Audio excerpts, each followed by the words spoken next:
I guess I'm on. And that sounds very weird. Well, you all know me. My name is Bruce Raffensperger. Um, and this is my testimony. Bear with me. It's the first time I've ever given it.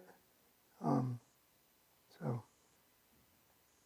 just some background. Growing up, we grew up in an Episcopal church. Very active church, a lot of activities. Learned about Jesus, learned about sin, learned about God, learned about the cross and all of that. But was never told in all those years the most important thing, and that's that we needed to ask Christ to be our Savior. When I was, I think, 13 or 14, I did my confirmation, which I still don't know what that was all about. But I did, that's what they did in Episcopal Church. You did your confirmation confirming. I still don't know, and by that time, I really got to see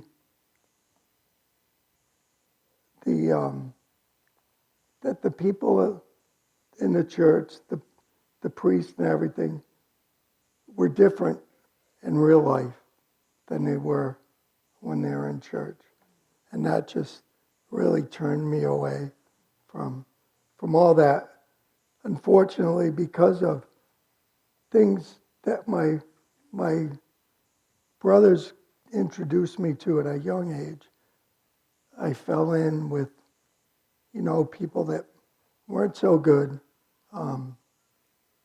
and started, back smoking marijuana, drinking, other things, just not being a very good person.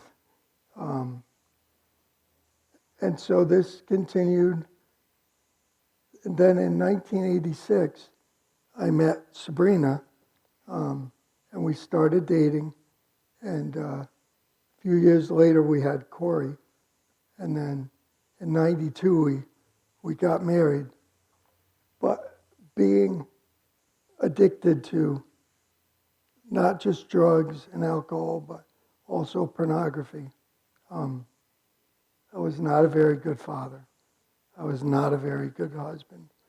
I was very selfish with my time and always wanted to be out partying and with my friends. And this went on. Something happened about, I think, 1998, which caused Sabrina to want to go back to church. And being brought to a Baptist church when she was younger, she started seeking out Baptist churches, which led her here. And when you look back at all of it, you can see God's hand in everything, how he works. But she started coming. The kids started coming. She was saved, then Corey, then Cassandra. And I would come on special dates, but I didn't want to hear about Jesus at all.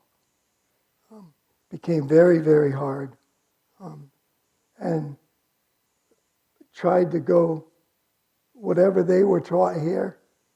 I tried to teach them the world at home. Not a good thing, but the Lord was still working. And in 2000, in the beginning of 2000, caused something to happen that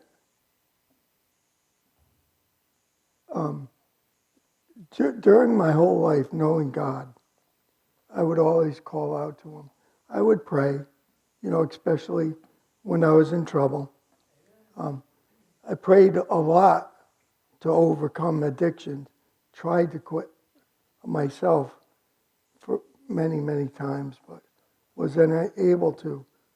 But I believe, due to people praying, in the beginning of 2000, he brought about a circumstance which caused me to quit smoking marijuana, something I could never do on my own. I give all the praise to the Lord for that. And like I said, when I look back, I can see God beginning to work. I know that, the whole church was praying, and God was working. And then in in October of 2001, this being just a silly human, I said, Lord, the Yankees are playing the Diamondbacks. If you let the Diamondbacks win the World Series, I'll come to church 5 Sunday nights in a row. Well, God already knew. And I came, and I heard the gospel. And I did pray a few times, heard the gospel. But it wasn't until, I think it was the last Friday night in November, that we had a man come whose name was Michael Soul. And he did dramas. And he did this drama called The Bema Seat. And it just, it just brought me right down. And I didn't get saved because, I want to go to heaven. I got saved because I didn't want to go to hell. And the Lord saved me that night. At work, I was terrible. And inside the house, my mouth was good. At work, I was so bad with my speech, so derogatory toward women and others. And that Monday, when I went back to work, I couldn't swear. I couldn't stand hearing people swear. He just took that right out of my life. And that really was, his proof to me that I was new on the inside. So I started being in the Word, loved being in the Word. Back at that time, we had the Bible Institute, which was just wonderful. I started teaching a Sparky's class with Sabrina, but what really the Lord laid on my heart was missions and praying for missionaries. And we had a good group of people praying, and we had a lot of support for missionaries back then. We did care packages and things like that. And things were going good, but there was a few things in my life sin that I wasn't letting go of.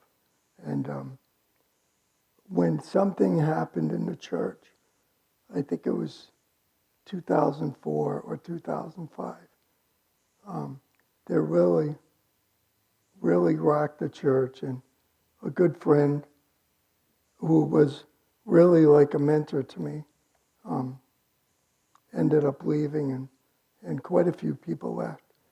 And that caused me really to stumble.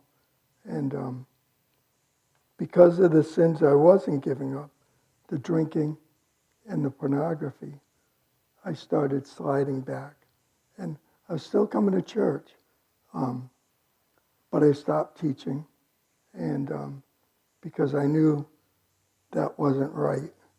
And I told Pastor that. But still had a heart for missions. So still faithful in that. But because I was unwilling to let go of some sin, it started getting worse. And the terrible thing is, I thought I was hiding it from my family and my kids. But you don't hide that. They see it. And sin has a big cost. And it cost me a lot.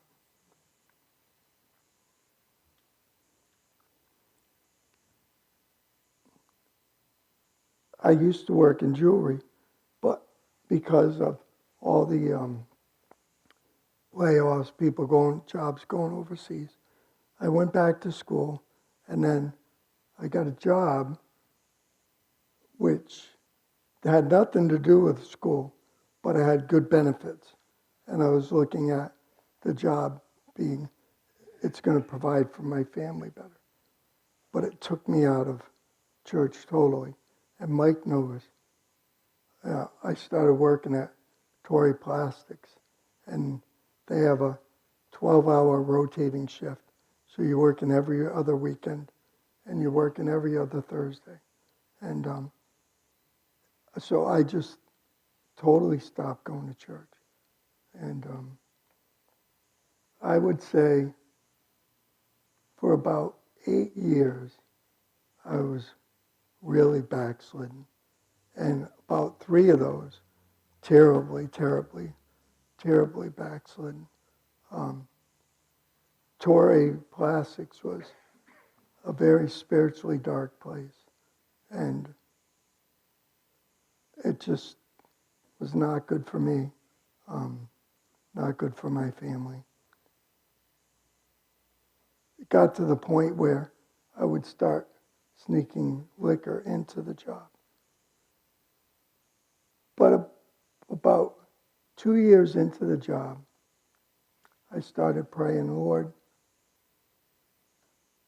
I'm in a deep pit and I can't get out.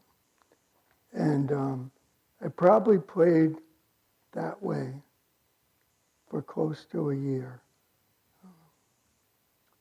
But the harder I prayed for the Lord to get me out and get me right, the worse it got. So I'd say about 2/3 of the way through that space of time, I started praying, Lord, do whatever it takes, no matter what the cost.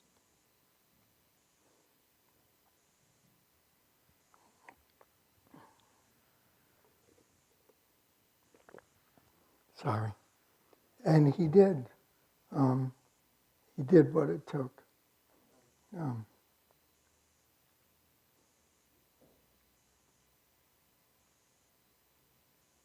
He put me down.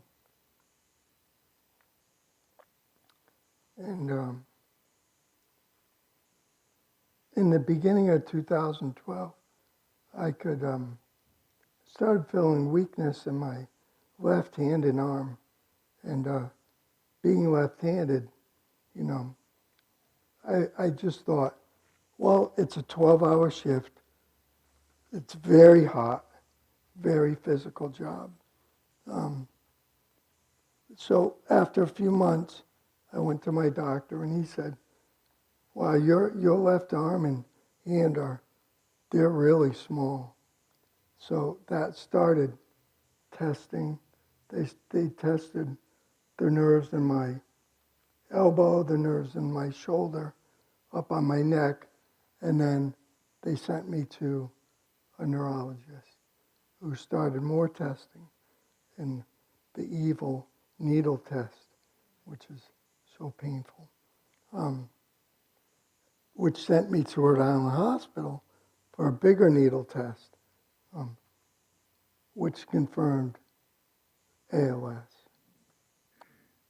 And, you know, for a bit after I got that diagnosis, I did ask the Lord why, you know, but it wasn't that long. And I said, Lord, you did what you had to do. And I started coming back to church in probably like June of 2012.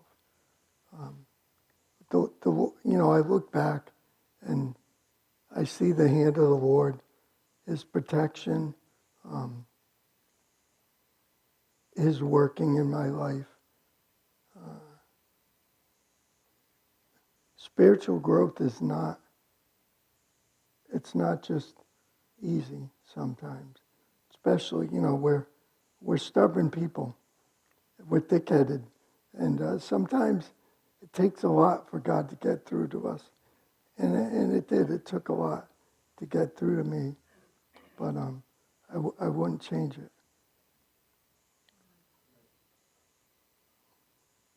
The Lord allowed for me to go to the Baptist Friends meeting with the church in 2013, which is a blessing because it was only a few months after I was diagnosed. And it was an amazing trip. Wonderful preaching. Preaching in the morning, preaching in the evening, and then classes in between at the college. And one night the preaching was just so unbelievable. Nobody wanted to leave. But there was a message. And the preacher said, a lot of people, even after they get saved, they carry baggage that they've had all their life. Now, I was saved when I was 35, so I had a lot of baggage. A lot of hurt, a lot of disappointment, a lot of bitterness, a lot of resentment. And he said, you're never going to be able to pay the cost to bear that baggage. He said, you've got to give that to the Lord. And ask him to pay that baggage. Take it. Cast it away and cause you to forget it. And I got before the Lord that night when I got back to the house I was staying in. And I just gave it all to him.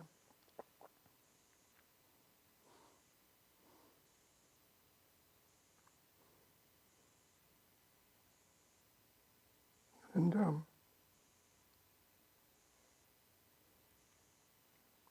after that, my life began changing, and so much for the better. Free from all that, I started growing again, learning, the desire for missions, and praying for pastors and church planters came back, and Justin also. Me and Justin and pastors started putting together the programs again and the missions prayer. But he just took a lot of things out of my life and really started preparing me for the progression of this disease. 2015, I had another really great trial, which I couldn't understand why the Lord would put something like that on top of what I already had. But through that, I really learned what agape love was, and was able to show that towards some people that did some terrible things.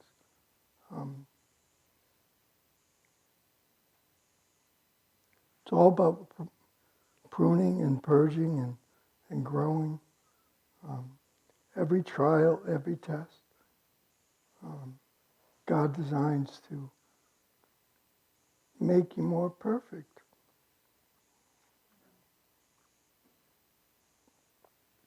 Just being in a nursing home in where I am now it's very hard. Having to learn a lot of patience.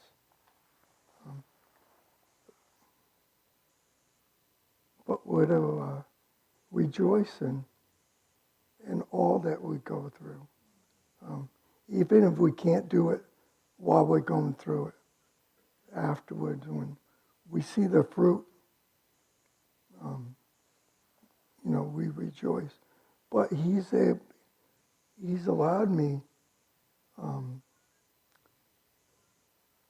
being the way I am, to experience some things I would never had I been busy. I've been able to really look at a lot of my mistakes, and he's taught me so much through them. He's given me, some wisdom that I may not have gained, that has been able to help some other people. And that's why he allows us to go through things. So if somebody else is going through something similar, we can be there to help. And just say, look, the Lord's going to be there for you. He's never going to fail you. Never once. Never once. And, it's such a simple thing, but last spring, I got to go out where I am. It's really a beautiful property. And I got to see God's creation come to life a little bit every day. Oh, what a blessing. Amazing, God's creation. It really is. What's around us. And he says the beauty of his creation, shows who he is. And it's true. And I wouldn't change anything. I know that this chair, this body is temporary. I'm going to have a new body. And as Paul said, what we go through is light affliction compared to, what our Savior went through. And he just continues to mold and shape me. And I just praise him for that. And that's my testimony. God is so good.